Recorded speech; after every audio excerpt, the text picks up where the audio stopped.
The beauty and solemnness of the Virginia War Memorial. A silent spot that speaks for itself. But hidden deep inside this landmark. It's incredibly riveting to hear what they went through. Fresh voices are adding new chapters to a defining moment of World War II. And just then the commanding officer came in with a radio, and we heard Eisenhower's speech to the troops. The invasion of France had begun. As curators and archivists were preparing the D-Day Plus 80 exhibit, the team makes a discovery locked away for a quarter of a century. The ramp went down, the bullets came in. It wasn't long before I received one bullet wound in my left forearm. Almost nobody has heard these stories. This right here is the actual history that tells you what it was like and what they experienced. Executive Director Clay Mountcastle says interviews with 43 veterans of the Normandy invasion are now playing for the very first time. So it was amazing to us, and it kind of was, this moment where we realized, oh my goodness, look what we have to share this with everybody. Finally, at about noon that day, they called us in for bombardment. And we went and bombarded the beach, and it was pretty rough that first day. The raw conversations were recorded in the late 1990s and early 2000s as part of the Virginians at War series used in high schools across the Commonwealth. They was aiming at your body, your legs, and all, so to put you out of commission. As it went on through the day, I passed out. I lost so much blood. The unedited portions of the interviews were sitting in storage, waiting to be found. And that's when I saw the carnage on the beach and what it looked like, and the landing crafts. 2 tanks on fire, bodies washing in the surf. Hours of stories from soldiers, sailors, nurses, pilots, and paratroopers recalling June 6, 1944, and the battles beyond.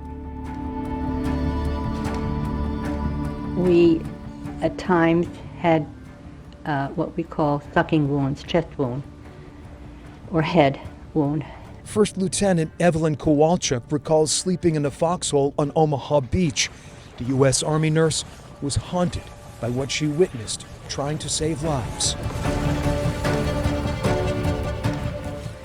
When we came home, to England for the night, very little was said, and we just laid there and cried. And something that most of us did.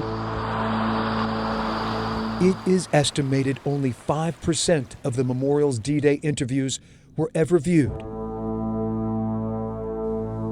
For a minute or so, it's just, you don't know whether you're going to be alive or dead. Glider pilot Guy DeJaneiro survived delivering infantry into the heart of German-held territory. Fellow pilots weren't so lucky. And that was something that stayed with me for the rest of my life. The fact that oral histories are so rarely linear, you're getting a more personal perspective of that day.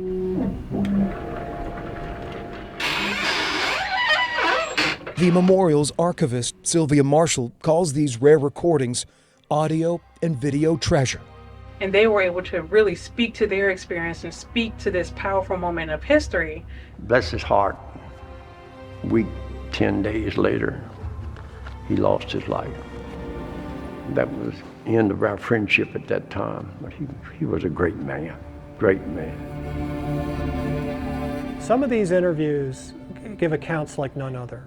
Director of Exhibits and Collections Jesse Smith says preserving these stories was priority one. When we converted them to digital, some of them were choppy. They would skip, so it was basically you could tell that the tape was starting to break down.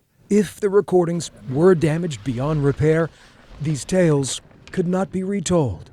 Unfortunately, when our veterans pass away, they take their stories with them. Sadly, none of these veterans are still with us today, but that underscores just how important it is to capture those stories when you can. By safeguarding and sharing these memories, the legacy of these eyewitnesses endures. What it's like, you know, everybody shooting around you, shells landing around you and everything. Other small boats blowing up. When you hear somebody tell their story, it's like they're still with us. There's no substitute. New voices from Normandy. This is invaluable to understanding our history, not just as Virginians, but as Americans. Stories from D-Day, echoing across the decades. You live on excitement because people say, were you scared? Well, if you weren't, you had to be crazy not to be scared. For Heroes Among Us, I'm Greg McQuaid, CBS 6 News.